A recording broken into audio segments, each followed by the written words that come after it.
Primary 6s and Primary 7s, it's Miss Mortimer here with your division video for today's numeracy. This video is due to go up on Friday the 12th of March, which is actually your last day of online learning, and we're due to be heading back to school on Monday. So that's quite exciting, and we're definitely looking forward to getting back to some normality, and we can't wait to see you all back at school. So today we are finishing off our work with division for now, and we have a selection of exercises available for you today that consolidate some of the learning you've been doing for the past 2 weeks. I'm going to go through each spiciness level one at a time for your tasks for today. Please consider how you've gotten on with your work for the last 2 weeks when you're deciding the level of task you undertake.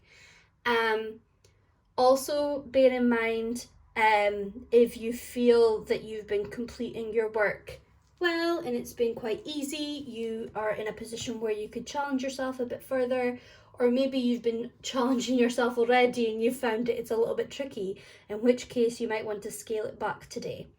But feel free to complete more than one of the tasks available if you really wish to. But without further ado, we will get on with going over your tasks for today. So on my screen here, I am showing you the mild task first of all today, and we are doing an overview of dividing by 2 and 3, I believe. We have a mixture of sums written like this, which I would encourage you to write out in our bus stop method, just to keep practicing that, but you could also use some of the more mental methods to answer these questions as well that we went over a few weeks ago. Feel free to go back and watch that video if you want to go over that. We have our bus stop method here, and then we have some written questions where the numbers have been highlighted to us, which we need to figure out the answers. So I'm going to demonstrate for you one of our written questions, because we sometimes find those a little bit trickier. We're going to choose the first one here, which is number 3. And it asks us, or tells us, these cabinets each have 2 drawers in them.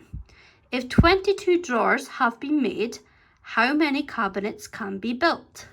So let's do the sum that goes with that question. This will serve us as a good starting point for today, as it's going to be a very good demonstration and reminder of how we do our bus stop method. So first of all, I'm going to set up our bus stop for us here today, as we should be familiar with now. And the question, just to remind us, is these cabinets each have 2 drawers in them. If 22 drawers have been made, how many cabinets can be built?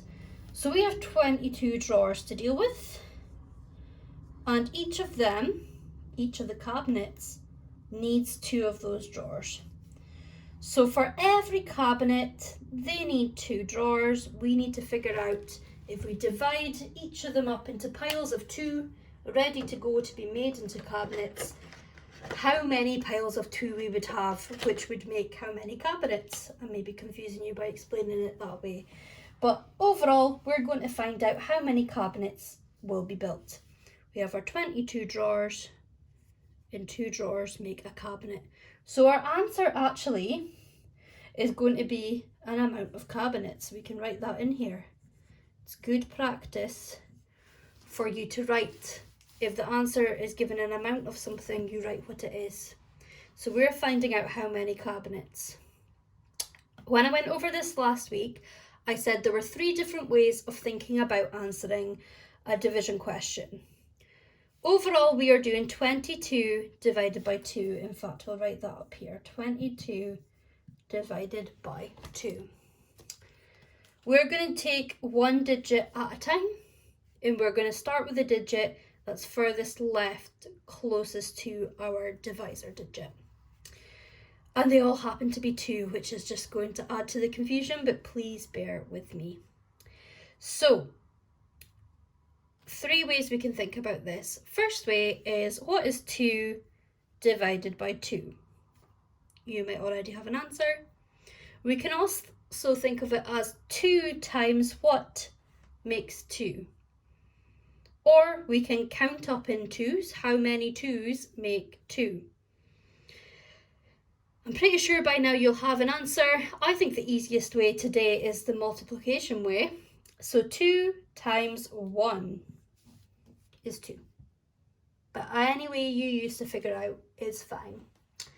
And we have no remainder because 2 times 1 is exactly 2. So we move on to our next digit, which is also 2. And we find ourselves asking the same questions again.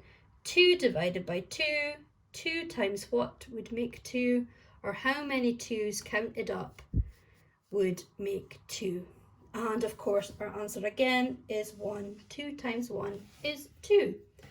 So that leaves us with the answer 11, which means in answer to the question, if 22 drawers have been made, how many cabinets can be built? The answer is 11 cabinets. You could even write a sentence saying, if 22 drawers have been made, then 11 cabinets can be built. That would be adding even more to our question. But that's as simple as it is today. Going on to our next spiciness level just now, where we are working with 2 and 3 digit questions, which are being divided by any number from 2 all the way up to 10. We have a few pages for you today. We start off with our bus stop method. We then have a few different ways our division question can be written, but we're asked to write the following in the form of the bus stop method. So if it is already a bus stop method like B here, you don't have to change it. But some of the other ones you may have to change. For example, C here is 96 divided by 6. And here we have 4, work out the answer, 4 into 516. So we're doing 516 divided by 4. And so on. You have a few other examples that are very similar. We then have our lovely wordy questions that sometimes intimidate us, but I'm going to show you today how to answer it. And it does tell us to show all your working in each of these problems. And that's a very good thing to do all the time, to show all your working. You don't need to hide it. Sometimes you actually will get extra points in showing your working because you need to be doing different steps to get there. Also, sometimes it's easier to work out where you've gone wrong if you show your working as just one answer. Sometimes it's really hard to trace your steps back. But yes, so we're going to have a look at 3A. There are 85 people waiting at a taxi rank. If a taxi can hold 5 people, how many taxis are needed? So just to repeat the question, we have there are 85 people waiting at a taxi rank. If a taxi can hold 5 people, how many taxis are needed? So we're going to take that 85 people and we are going to divide them into groups of 5. So each group can go into a taxi. And that will tell us how many taxis are needed. So our answer is going to be in taxis. Oh, we're a wee bit blurry. Can we fix that? Hopefully. Okay, so we're going to set up our bus stop method. We know by now 85 divided by 5. And we'll just change pen colour. Let's go with... Okay, so I think it's going in and out of focus, but if you bear with me, you should still be able to see. It might just go a little bit blurry. We have 85 divided by 5. We know we start with the 8 because that is the digit closest to our divisor and it's the furthest left. So let's get going. 3 ways we can think about this. What is 8 divided by 5? Or 5 times what is as close to 8 without going over? Or counting 5s, how close can we get to 8? Again, without going over. Because if you hadn't noticed, unfortunately 8 is not in our 5 times table. So we are going to have a wee remainder here. We know 5 times 1 will give us 5, which means we would have 3 left over. So 5 times 1 is 5, 6, 7, 8, 3 left over. So we pass the 3 on, as I've already done, making this next number now 35. And now we're doing 35 divided by 5. Or we can think of it as 5 times what is 35, or we can count up in fives. I immediately know I'm very confident with my 5 times table, and I know that 35 is in our 5 times table, and I know that 5 times 7 is 35.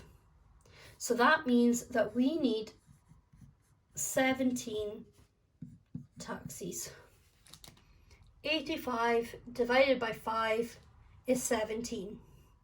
So if a taxi can hold 5 people, we will need 17 taxis. If you're doing the next spiciness level today, you will be encountering questions like this.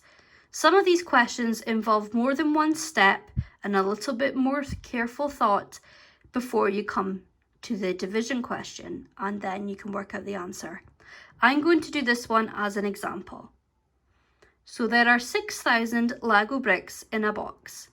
Vicky and Connor take 900 bricks each. Molly, Tim and Roger share the rest of the bricks equally.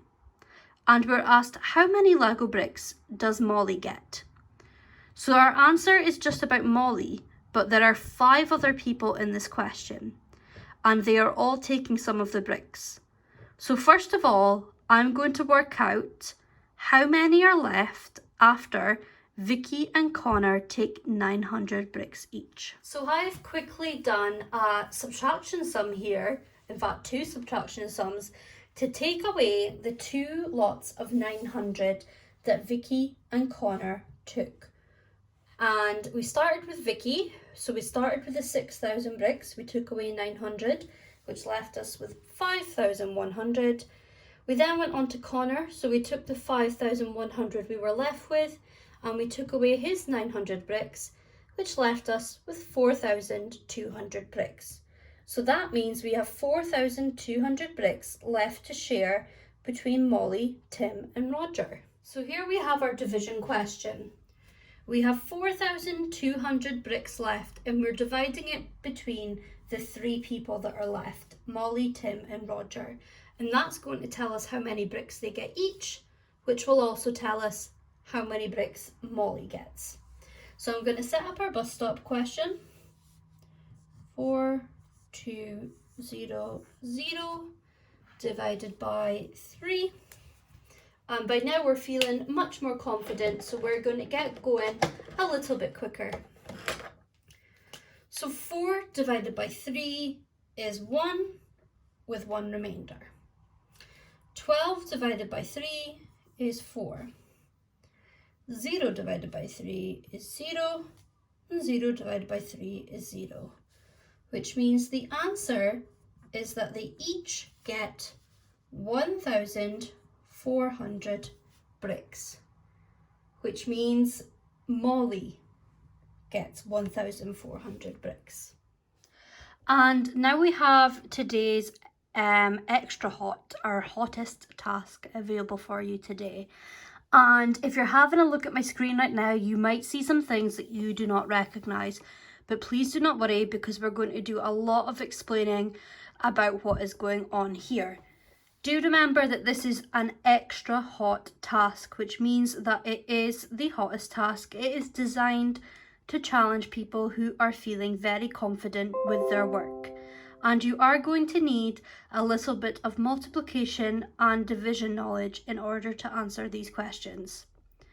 Please bear with us, and if you're not feeling too confident to undertake the hottest task we have on offer today, then I encourage you to still listen along and see if you can develop your learning a wee bit.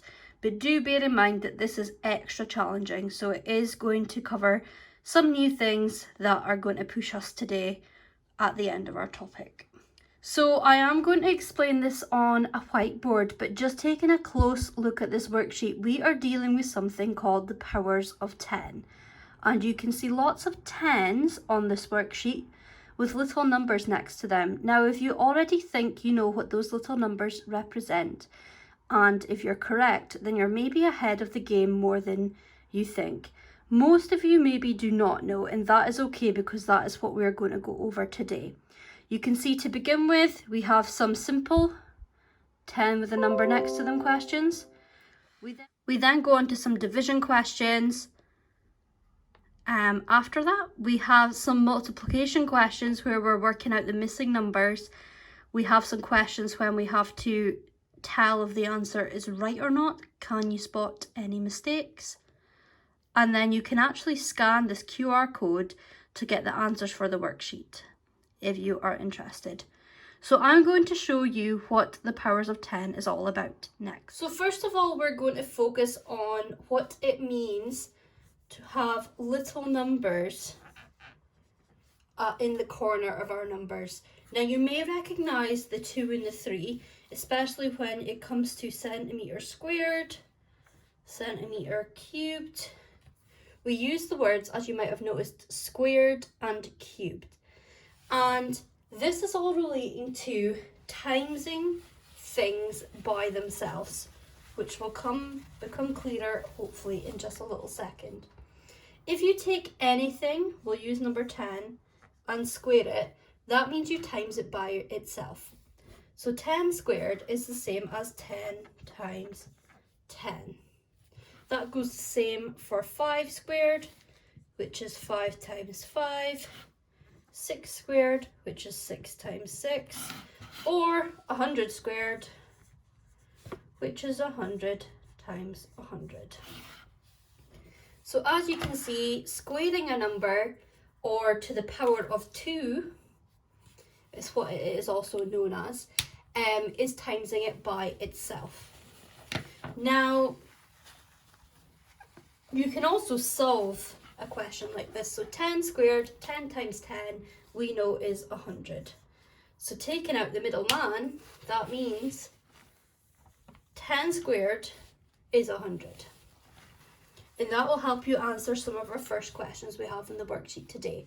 But we're going to continue to go over this in a little bit more detail just to make sure we're feeling confident, because it doesn't just end there. So it isn't always squared though, and it's not always a 2 in the corner.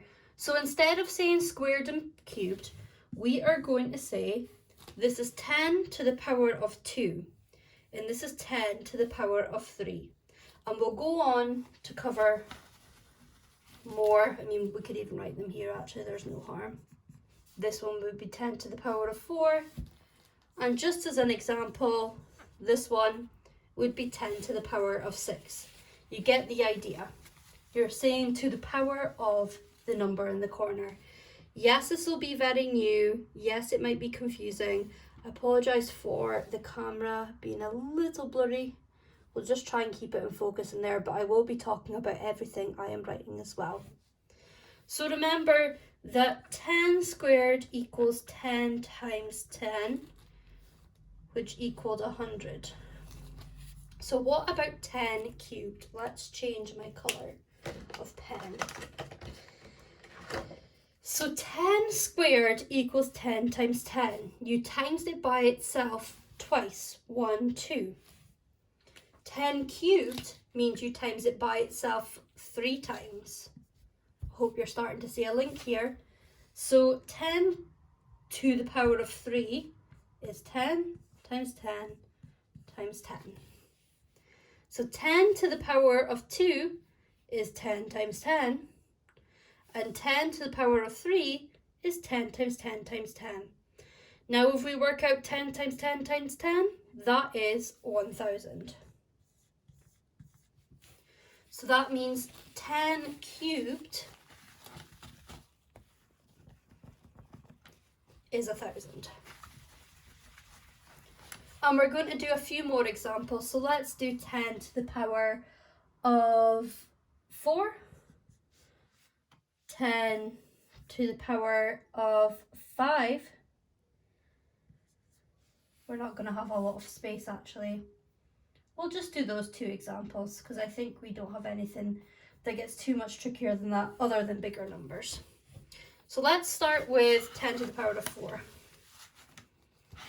10 to the power of 4. Swap in pens. So we'll choose orange. We're doing 10 to the power of 4 using what you already know from this very quick tutorial. Would you have a guess at what our sum's going to be? Have a look back if you're not sure, but we are going to be timesing 10 by itself 4 times, which is 10 times 10 times 10 times 10. And then we're going to solve that question. Now you could do it step by step. 10 times 10 is 100. 100 times 10 is 1,000. 1,000 times 10 would be 10,000. But the larger this gets, the larger that your sum gets, depending on how many times you're to the power of, your steps are going to take longer. So you might have already recognised a quick technique. 10 to the power of 4, 4 zeros, 1, 2, 3, 4. 10,000, 4 zeros. Same, 10 to the power of 2 is 100, 2 zeros. 10 to the power of 3 is 1,000, 3 zeros. So that's another handy tip to help us here today. But don't forget that what we're really doing is timesing it by itself 4 times. But we can use this tip to help speed things up today. So 10 to the power of 4 is 10,000. We're going to do another one. Let's actually do a bigger one. We will do 10 to the power of 7. 10 to the power of 7. So you should be able to guess by now, we are going to times 10 by itself 7 times. So we are doing 10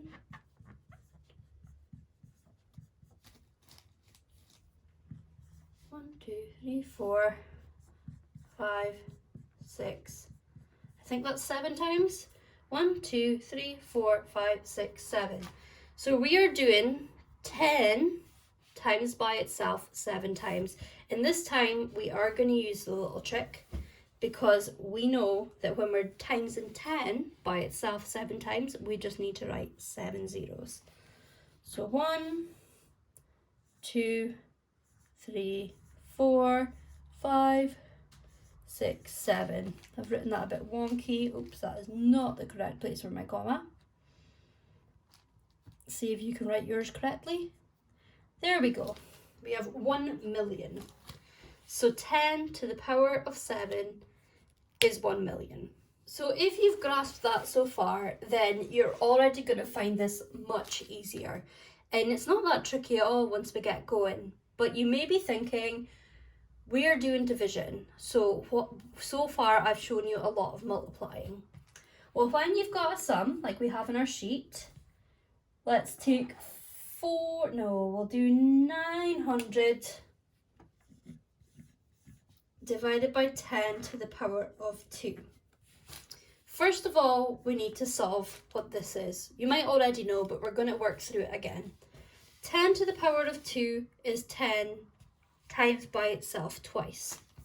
So 10 to the power of 2 equals 10 times 10, which we know is 100. I'm going to rub this out just to save our board getting confusing, but you should keep your working as we mentioned earlier. 10 to the power of 2 equals 10 times 10, which equals 100. So we can rewrite the sum as 900 divided by 100, because we've solved what that means. Now from here, you might be able to answer this very quickly, because this is quite an easy sum we've got here. But remember, if you go back to my video and what we were doing 2 weeks ago, we were working on dividing by 10, dividing by 100, and dividing by 1,000. And I spoke about digits jumping columns. So dividing by 100 means our digits take a jump down the way twice. Remember, dividing by 10 meant once, divided by 100 meant twice, dividing by 1,000 meant 3 times, and so on.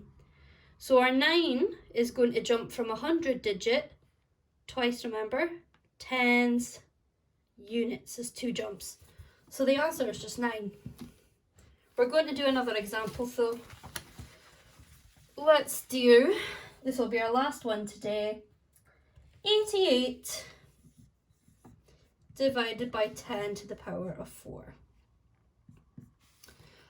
And I'm going to change colour of pen, just to keep this all nice and separated. So same with last time, we're going to start with solving 10 to the power of 4. So 10 to the power of 4 equals 10 times by itself 4 times. So that is 10 times 10 times 10 times 10, 4 times. Surely this is getting clearer by now, but if not, feel free to go back and watch this again. So 10 times by itself 4 times, we could work through it step by step, or we can use our quick trick we pointed out earlier. We have a 0 for each time we times by 10. So 4 zeros, which means we are dividing by 10,000. I'm actually going to bring my orange back.